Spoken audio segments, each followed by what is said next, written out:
산화환원 반응에 대한 두 번째 강의를 시작하겠습니다. 자, 산화환원 반응에 관한 첫 번째 강의에서 우리는 산화수를 이용해서 반응 전과 반응 후에 전자가 어디에서 어디로 이동했는지를 추적할 수 있는 방법을 이제 공부했습니다. 자, 그걸 사용해서 본격적으로 산화환원 반응에 대해서 이야기를 하도록 하겠습니다. 자, 앞에서도 이야기를 했지만 전자를 잃는 과정을 우리는 산화라고 이야기합니다. 전자를 얻는 과정을 환원이라고 이야기하는 것이죠. 앞서도 이야기했지만 전자는 주고받는 것이기 때문에 전자를 잃는 원자가 있으면 전자를 얻는 원자가 반드시 존재해야 되고, 또 마찬가지로 전자를 얻는 원자가 있으면 전자를 잃는 원자가 반드시 존재해야 됩니다. 따라서 이 산화 과정과 환원 과정은 분리돼서 일어나는 것이 아니고 항상 동시에 일어나는 것입니다. 그래서 우리는 산화 반응, 환원 반응이라는 표현을 쓰지 않고 항상 이렇게 묶어서 산화 환원 반응이라고 우리가 표현을 하게 되는 것입니다. 자, 앞에서 예를 들었던 마그네슘과 산소가 반응해서 산화 마그네슘이 되는 반응에서 마그네슘의 산화수가 0에서 플러스 2로 증가했어요. 따라서 마그네슘 원자 한 개당 2개씩의 전자를 잃었다는 걸 알 수가 있습니다. 그래서 마그네슘이 이와 같이 마그네슘 2가 플러스 이온이 되면서 산화되었다는 걸 알 수가 있습니다. 이 마그네슘이 내어놓은 전자를 이 산소 원자의 산화수가 0에서 마이너스 2로 변했죠. 0에서 마이너스 2로. 그래서 산소 원자 한 개당 2개씩의 전자를 받아서 이와 같이 산화 이온이 되면서 산소 원자가 환원이 되는 것입니다. 따라서 이 반응에서는 마그네슘이 산화가 되고 산소가 환원이 되는 산화 환원 반응이라고 하는 걸 우리가 알 수가 있습니다. 지금 여기서 구별하기 위해서 이 산화는 파란색으로, 환원은 빨간색으로 표현을 하고 있는데, 이것은 이 저자가 여러분들한테 눈에 더 잘 띄게 하기 위해서 이렇게 표현하는 것이고, 일반적으로 이렇게 표현하는 것은 아닙니다. 그냥 산화 환원 반응도 반응시켰을 때는 똑같이 검정색으로 다 표현을 하는 것입니다. 자, 그래서 그림 4의 17 보게 되면 이 산화 환원 반응에 대한 요약이 나와 있어요. 이와 같이 전자가 한 화학쪽에서 다른 화학쪽으로 전달이 될 때 X가 전자를 잃었기 때문에 X가 산화가 되는 것이고, 그 다음에 X의 산화수를 우리 추적해 보면 반응 전과 반응 후에 산화수가 증가했다는 걸 알 수가 있어요. 자, Y는 전자를 얻었다는 걸 알 수가 있고, 전자를 얻었기 때문에 우리는 환원되었다고 이야기합니다. 산화수의 변화를 보게 되면 반응 전에 비해서 반응 후에 산화수가 감소되었다는 걸 알 수가 있습니다. 그 다음에 거기 하나 더 나와 있는데 환원제, 그 다음에 산화제라는 표현이 나와 있는데, 거기에 대해서 이제 설명을 하도록 하겠습니다. 자, 산화 환원 반응에서는 반드시 산화제가 하나 존재하고 환원제가 하나 존재하게 됩니다. 반응물 중에. 그러니까 반응물이 두 가지가 있으면 그 중에 하나는 산화제고 그 중에 하나는 환원제라는 이야기입니다. 반응물이 3개 이상인 경우에는 하나가 산화제고 하나가 환원제일 수 있어요. 그리고 물론 산화제도 아니고 환원제도 아닌 그런 그 반응물도 존재하게 됩니다. 자, 산화제, 영어로 보면 oxidizing agent 혹은 reagent 이렇게 우리가 쓰게 되는데, 산화제는 상대 반응물을 산화시키는 물질이 바로 산화제입니다. 그래서 상대 반응물에 들어있는 원자로부터 전자를 빼앗는 그런 물질을 우리는 산화제라고 부릅니다. 자, 반대로 환원제는 영어로 reducing agent라고 우리가 부르게 되는데, 상대 반응물을 환원시키는 물질이 바로 환원제예요. 따라서 상대 반응물에 있는 원자에다가 전자를 주는 그런 물질을 우리가 환원제라고 이야기합니다. 자, 좀 전에 나왔던 마그네슘과 산소가 반응해서 산화 마그네슘이 되는 그런 반응에서 여러분 보시다시피 마그네슘이 이와 같이 전자를 내어놓습니다. 그래서 마그네슘은 전자를 잃기 때문에 자신은 산화가 되는 거예요. 그 과정에서 마그네슘 원자는 산소에게 전자를 제공을 합니다. 따라서 마그네슘은 산소를 환원시킵니다. 사실은 O2를 환원시킨다는 표현을 쓰고 있는데, 제가 보기에는 그냥 O를 환원시킨다 이렇게 표현하는 게 더 간단한 것 같아요. 자, 그렇기 때문에 상대방을 환원시키기 때문에 마그네슘은 환원제로 작용한 것입니다. 그래서 보면 산화되는 물질이 환원제로 작용하고 있다는 걸 알 수가 있습니다. 환원제로. 왜냐하면 산화되면서 전자를 내놓기 때문에 그 내놓은 전자가 상대방을 환원시킵니다. 따라서 환원제에 들어있는 그런 원자는 산화가 되게 되어 있습니다. 자, 그 다음에 산소를 볼까요? 산소는 전자를 얻습니다. 따라서 그 과정에서 산소는 환원이 되게 되는데 산소는 마그네슘이 내놓은 전자를 받아요. 거꾸로 이야기하면 산소는 마그네슘으로부터 전자를 빼앗아 온다는 이야기입니다. 따라서 산소는 마그네슘을 산화시킨다고 이야기할 수가 있고 산소는 마그네슘을 산화시켰기 때문에 우리는 산소가 산화제로 작용했다 이렇게 표현할 수가 있는 것입니다. 물론 그 과정에서 보면 산소가 산화제로 작용했는데 자신은 환원되었다는 걸 알 수가 있습니다. 그래서 환원되는 물질이 바로 산화제고 산화되는 물질이 바로 환원제로 작용했다고 하는 걸 알 수가 있어요. 우리가 일반적으로 산화제, 환원제라고 이야기할 때는 그 화합물 전체를 이야기합니다. 화합물 전체를. 자, 앞에서는 그 산화환원 반응 첫 번째 강의에서 HCl이 생성되는 반응이 나왔었는데 H2 플러스 Cl2가 반응해서 이물이 HCl이 되는 자, 그와 같은 반응에서 산화수의 변화를 보게 되면 여기가 플러스 1, 산화수가 마이너스 1이에요. 물론 H2와 Cl2에서는 산화수는 다 0이었습니다. 따라서 그 과정에서 수소의 산화수가 증가했죠. 그렇다는 이야기는 수소는 전자를 잃었습니다. 여기 전하의 일부를 잃었다고 표현하는데 이렇게 하지 말고 산화환원 반응에서는 무조건 산화수의 변화만큼 전자를 잃었다고 생각하시는 게 간단합니다. 이렇게 부분 전하를 잃었다고 생각하면 상당히 골치 아파져요. 그러니까 이렇게 생각하지 말고 그냥 전자를 잃었다고 여러분이 생각하시면 됩니다. 자, 그래서 수소는 그 과정에서 산화가 되었어요. 산화가 되었다는 이야기는 수소 원자가 염소 원자에다가 전자를 제공했다는 뜻입니다. 전자를 했습니다. 따라서 수소가 Cl을 환원시켰고 그렇기 때문에 수소는 환원제로 작용했습니다. 물론 그 자신은 산화되었죠. 아까 얘기한 대로. 자, Cl 원자 관점에서 보면 전자를 얻었습니다. 산화수의 변화만큼 전자를 얻었어요. 따라서 Cl은 환원되었습니다. Cl은 H로부터 전자를 얻었고 그래서 Cl2는 수소를 산화시켰다고 이야기를 할 수가 있습니다. 다시 말해서 Cl이 수소 원자로부터 전자를 빼앗았다고 우리가 생각할 수가 있는 거예요. 따라서 이 경우에 Cl2는 산화제로 작용합니다. 산화제로 작용합니다. 이 산화제로 작용하는 물질은 그 자신은 환원이 됩니다. 그래서 시험을 보면 학생들이 산화제, 환원제를 굉장히 헷갈려요. 왜냐하면 환원제는 그 자신은 산화가 된 거고 또 산화제는 자신은 환원이 된 겁니다. 그래서 이 산화제, 환원제를 찾으라고 그러면 거꾸로 찾는 경우들이 상당히 많은데 상대방을 산화시키는 물질이 산화제입니다. 상대방을 환원시키는 물질이 환원제예요.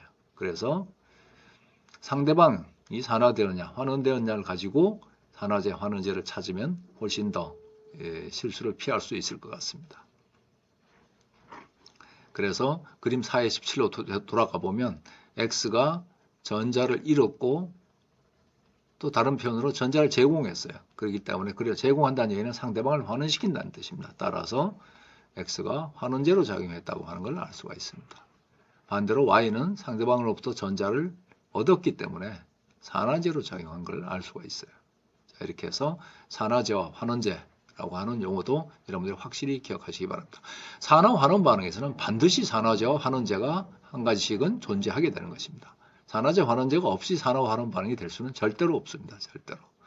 자, 지금까지 산화제, 환원제에 관한 내용을 요약해보면 산화제는 그 자신은 환원이 됩니다. 그리고 산화제는 전자를 받는 거예요.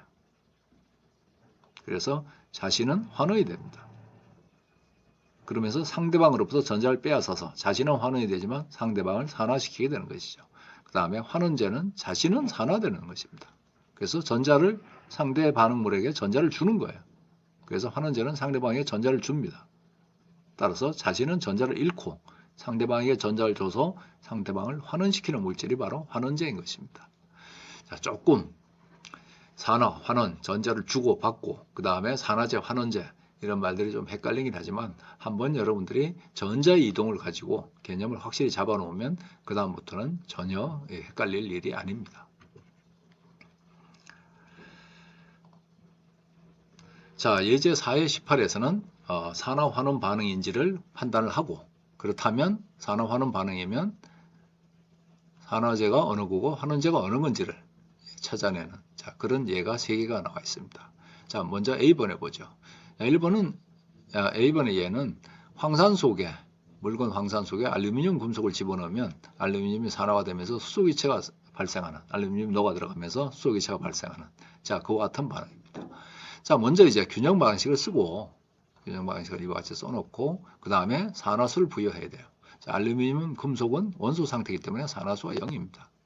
자, 그 다음에 황산에 있어서 산화수를 부여했는데 수소를 먼저 해야죠. 산소보다 수소를 먼저 해야 합니다. 수소가 비금속과 결합했을 때 산화수는 플러스 1입니다. 자, 그 다음에 이제 황에 관한 산화수 규칙은 없어요. 따라서 이 산소에 대한 산화수 규칙을 먼저 적용합니다. 산소는 마이너스 2가 되는 거예요. 그 다음에 일반 규칙 3번. 다 더하면 0이 돼야 됩니다. 자, 수소 원자의 산화수가 플러스 1인데 수소 원자가 2개가 있어요. 그 다음에 산소 원자의 산화수가 마이너스 2인데 총 8개가, 죄송합니다. 4개가 있습니다. 따라서 마이너스 8이 되는 거죠. 그 다음에 플러스 산화수는 플러스 2가 되고, 그 다음에 황의 산화수까지 더하면 0이 돼야 되는데, 그러기 위해서는 황의 산화수는 플러스 6이 돼야 된다고 하는 걸 금방 알 수가 있습니다. 자, 그 다음에 이제 생성물로 가서 수소의 산화수는 0이 된다고 하는 걸 우리가 금방 알 수가 있고, 그 다음에 황산 알루미늄으로 가서 이 황산 알루미늄에서 알루미늄은 이온결합 화물이고 3가 플러스 이온입니다. 따라서 단원자 이온의 전하는 바로 산화수와 같은 거죠. 그 다음에 이제 황산 이온이 되게 되는데 SO4 이가 마이너스 이온. SO4 이가 마이너스 이온에서 산소의 산화수는 마이너스 2고, 그러니까 따로 쓰는 게 더 편하겠습니다. SO4 이가 마이너스 이온. 자, 산소의 산화수가 마이너스 2예요. 근데 이게 4개가 있으니까 마이너스 8이 되는 겁니다. 그 다음에 다 더하면 마이너스 2가 돼야 되는 겁니다. 그러기 위해서는 황의 산화수는 플러스 6이 되는 걸 알 수가 있어요. 플러스 6. 자, 그래서 반응 전과 후를 비교해 보면 황의 산화수는 변화가 없다는 걸 알 수가 있어요. 플러스 6에서 플러스 6으로 아무런 변화가 없습니다. 자, 그런데 알루미늄의 산화수가 0에서 플러스 3으로 3단위만큼 증가했어요. 그렇다는 이야기는 알루미늄이 원자 한 개당 3개씩의 전자를 내놓고 산화되었다는 걸 알 수가 있습니다. 자, 그 다음에 황산 속에 들어있던 수소의 산화수가 플러스 1에서 0으로 1단위만큼씩 감소했다는 걸 알 수가 있어요. 그렇다는 이야기는 수소 원자 한 개당 전자 하나씩을 얻어서 환원되었다는 걸 알 수가 있습니다. 자, 그래서 이 반응에서는 알루미늄이 산화가 되고 황산 속에 들어있던 수소가 환원되었다는 걸 알 수가 있기 때문에 이 반응은 산화-환원 반응이에요. 자, 그러면 어느 게 산화제고 어느 게 환원제냐? 보다시피 알루미늄이 산화되었기 때문에 그거의 상대 반응물인 황산이 산화제로 작용했다는 걸 의미하는 것입니다. 그 다음에 황산 속에 들어있는 수소가 환원이 되었어요. 그렇다는 이야기는 그 상대 반응물인 알루미늄이 환원제로 작용했다는 걸 뜻하는 것입니다. 그래서 알루미늄이 환원제, 그 다음에 황산은 산화제로 작용했다는 걸 우리가 알 수가 있습니다. 상당히 복잡해 보이지만 산화수의 변화만 올바르게 여러분들이 추적을 하시면 나머지는 아주 쉽게 다 알아낼 수 있습니다. 자, B번으로 가서 황산과 NaOH가 반응해서 황산소디움과 물이 되는 반응입니다. 자, 황산에 관한 산화수는 이미 앞에서 A번에서 우리가 산화수를 부여했어요. 그래서 그대로 가져옵니다. 그대로. 그 다음에 NaOH. NaOH는 Na 플러스 이온과 OH 마이너스 이온이기 때문에 Na의 산화수는 단원자 이온이기 때문에 단원자 이온의 전하가 바로 산화수가 되게 됩니다. 자, OH에서 H가 비금속인 산소가 결합했기 때문에 산화수는 플러스 1이고, 그 다음에 산소, 산화수는 마이너스 1입니다. 두 개 더하면 마이너스 1이 되는 걸 알 수가 있죠. OH 마이너스 이온이니까. 자, 그 다음에 황산 소듐으로 가서 역시 마찬가지로 소듐의 산화수는 플러스 1, 그 다음에 황산에 있어서 산소의 산화수는 마이너스 2, 그 다음에 황의 산화수는 플러스 6입니다. 앞에서 나왔던 거하고 똑같죠. 그 다음에 물에 있어서 산소의 산화수 마이너스 2, 수소의 산화수는 플러스 1입니다. 자, 이렇게 산화수를 다 부여하고 보면 반응 전과 후에 산화수의 변화가 있는 원자가 한 개도 없다는 걸 알 수가 있습니다.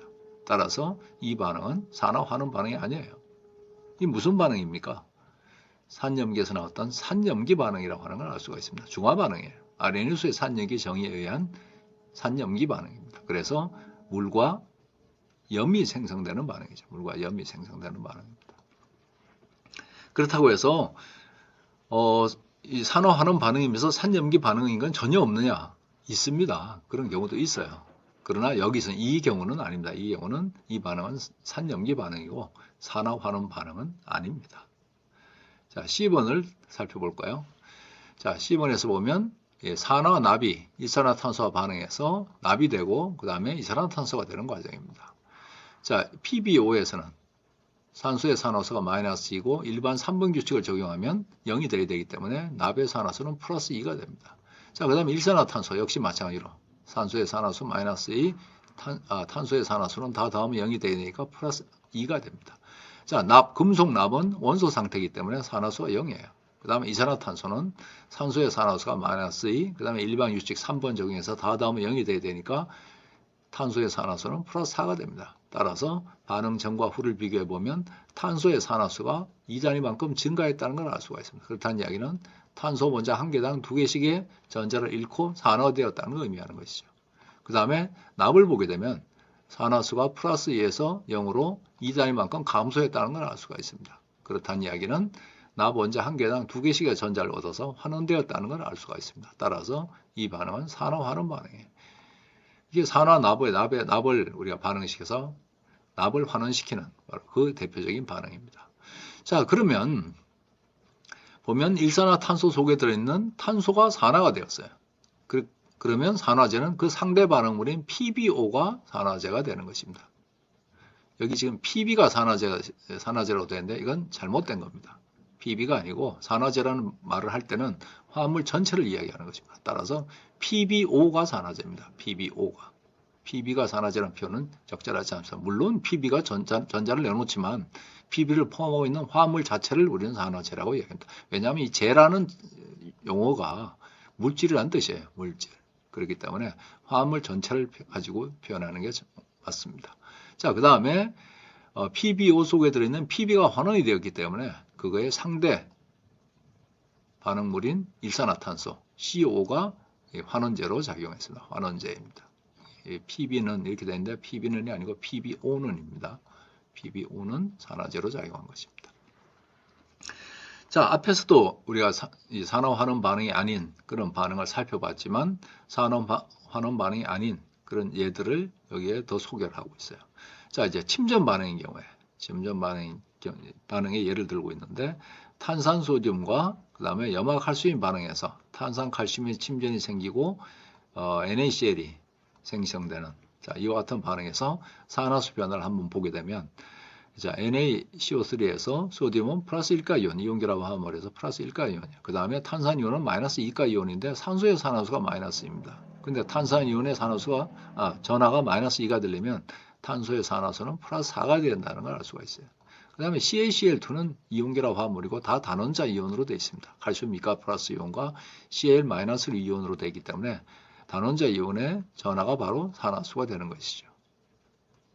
자, 쉬운 것부터 먼저 할까요? NaCl에서도 역시 마찬가지로 Na 플러스 이온과 Cl 마이너스 이온으로 이루어진 이온 결합 화합물이니까 각 이온의 전하가 바로 산화수가 되게 됩니다. 자, 그 다음에 탄산칼슘에서 칼슘 2가 플러스 이온이니까 단원자 이온의 전하가 바로 산화수가 되는 거예요. CO3 2가 마이너스 이온에서 산소의 산화수는 마이너스이고 다 더하면 마이너스 2가 되어야 됩니다. 그러기 위해서는 탄소의 산화수는 플러스 4가 되어야 되는 것이죠. 제가 여러분들에게 말을 하는 건 거침없이 산화수를 바로바로 이야기하지만 저는 화학을 거의 40년 정도 화학을 공부했습니다. 그렇기 때문에 이렇게 산화수를 금방금방 부여하지만 화학을 많이 공부하지 않은 여러분들은 이런 식으로 쉽게 산화수를 부여하지 못합니다. 자, 그렇기 때문에 아까 말씀드린 대로 종이와 연필을 꺼내서 직접 반응식을 쓰고 화학식 속에 들어있는 원자 하나하나의 산화수를 여러분이 직접 쓰는 그런 연습을 하셔야 됩니다. 제 설명은 참고로 하셔야 되고 제 설명을 듣고 고개만 끄덕끄덕 하셔서는 나중에 실제 상황이나 아니면 시험을 볼 상황에서 여러분들이 산화수를 부여하는데 어려움을 겪을 수가 있어요. 그래서 여러분들이 꼭 직접 해보시길 바랍니다. 자, 이렇게 산화수를 다 부여하고 나서 아무리 눈을 크게 뜨고 봐도 반응 전과 반응 후에 산화수의 변화를 보이는 원자가 없는 걸 알 수가 있습니다. 따라서 이 반응은 산화환원 반응이 아닙니다. 앞에 설명한 대로 이 반응은 침전 반응이에요. 침전 반응은 100% 산화환원 반응이 아닙니다. 이 산염기 반응 중에는 좀 수준 높은 산염기 반응에 가게 되면 산염기 반응이면서도 산화환원 반응인 반응들이 있습니다. 그러나 이 침전 반응에서는 산화환원 반응인 것들은 없어요. 자, 그 다음에 이제 산염기 반응에 또 얘가 나와 있는데 중화 반응입니다. 자, 여기서 산인 HCl과 염기인 KOH가 반응해서 물과 염이 생기는 자, 이와 같은 반응입니다. 이때 역시 마찬가지로 산화수를 부여해보면 HCl에서 Cl에 관한 산화수 규칙보다는 H의 산화수 규칙이 먼저 적용됩니다. 비금속과 결합했을 때 수소의 산화수는 플러스 1입니다. 그 다음에 일반 규칙 3번으로 가서 둘 다 더하면 0이 돼야 되는 거예요. 그러기 위해서는 Cl의 산화수는 마이너스 1이 되는 것입니다. 그 다음에 KOH에서 KOH는 K 플러스 이온과 OH 마이너스 이온으로 이루어져 있기 때문에 K 플러스 이온은 단원자 이온이기 때문에 이온의 전하가 바로 산화수가 됩니다. 그 다음에 OH 마이너스 이온에 있어서 산소의 산화수는 마이너스 2가 되고 다 더하면 마이너스 1이 돼야 되는 거예요. 따라서 H의 산화수는 플러스 1이 돼야 되는 겁니다. 자, 물에 있어서 수소의 산화수 플러스 1, 그 다음에 산소의 산화수 마이너스 2, 그 다음에 KCl 역시 마찬가지로 K 플러스 이온과 Cl 마이너스 이온으로 이루어져 있기 때문에 K 플러스 이온, 그 다음에 Cl 마이너스 이온 되니까 단원자 이온이기 때문에 이온의 전하가 바로 산화수가 되게 됩니다. 자, 이렇게 해서 산화수, 반응 전과 반응 후에 있는 화합물 속에 들어있는 모든 원자의 산화수를 다 부여했고 그 다음에 살펴보죠. 자, H의 산화수가 플러스 1에서 플러스 1, 그 다음에 O의 산화수가 마이너스 2에서 마이너스 2, 그 다음에 K의 산화수가 플러스 1에서 플러스 1, Cl의 산화수가 마이너스 1에서 마이너스 1 해서 산화수의 변화가 있는 게 하나도 없습니다. 따라서 이 반응도 역시 마찬가지로 산화환원 반응은 아니라고 하는 걸 알 수가 있어요. 이것도 마찬가지고. 자, 이 반응은 아레니수의 산염기 정의에 의한 산염기 반응인 것입니다. 산염기 반응. 앞에서 이야기했지만 산염기 반응이라고 산화환원 반응이 절대로 안 되는 건 아니에요. 그러나 아레니수의 산염기 반응 혹은 브랜스테드-로리의 산염기 정의에 의한 산염기 반응은 다 산화환원 반응은 아닙니다. 이제 더 어려운 산염기 정의는 루이스의 산염기 정의에 의하면 루이스의 산염기 정의에 의한 산염기 반응 중에는 산화환원 반응에 해당하는 것들이 있습니다. 그러나 대학교 1학년 수준에서 흔히 다루는 아레니수의 산염기 정의와 브랜스테드-로리의 산염기 정의에서의 산염기 반응은 다 산화환원 반응은 아닙니다. 자, 이상으로 해서 우리 산화환원 반응에 대해서 살펴봤는데 다시 한번 살펴보게 되면 우리는 산화수의 변화로부터 전자의 이동 혹은 전자의 전달을 확인할 수가 있고 전자를 잃는 과정이 산화고 전자를 얻는 과정이 환원인 것입니다. 그래서 상대방을 산화시키면 그 물질은 산화제가 되는 것이고 상대방을 환원시키면 환원제가 되는 거예요. 상대방을 산화시키기 위해서는 상대방을 또 전자를 빼앗아 와야 되기 때문에 그 자체는 환원이 되게 됩니다. 반대로 상대방을 환원시키는 물질이 바로 환원제가 되게 되는데 상대방을 환원시키기 위해서는 상대방에게 전자를 줘야 되는 거예요. 그러면 자신은 전자를 잃게 됩니다. 그렇기 때문에 자신은 산화가 되게 되는 것이죠. 자, 이런 식으로 해서 비슷한 말이 계속 반복이 돼서 혼동이 오지만 전자의 이동을 가지고 여러분이 판단하시면 산화환원 반응을 쉽게 이해할 수가 있습니다. 그러나 전자의 이동이 눈에 보이지 않기 때문에 그걸 파악하기 위해서는 산화수의 변화를 우리 알아야 되고 그러기 위해서는 아까 공부했던 산화수 규칙을 여러분들이 확실하게 자기 걸로 숙지를 하셔야 됩니다. 물론 그걸 암기할 필요는 없지만 시험을 볼 때는 그 산화수 규칙을 여러분들이 확실하게 숙지하고 들어오셔야 됩니다. 그러나 시험 상황이 아니라면 여러분들이 산화수 규칙을 얼마든지 찾아보고 산화수를 부여할 수 있기 때문에 암기하실 필요는 없습니다. 그러나 시험을 볼 때 정도는 여러분들이 산화수 규칙을 암기하시고 그렇다고 그걸 다 외울 필요는 없고 아까 봤다시피 쉽게 우리가 다 기억할 수 있는 내용들이에요. 그래서 자기 걸로 만들고 시험을 보시기 바랍니다. 자, 이상으로 해서 산화환원 반응에 관한 두 번째 강의를 마치도록 하겠습니다.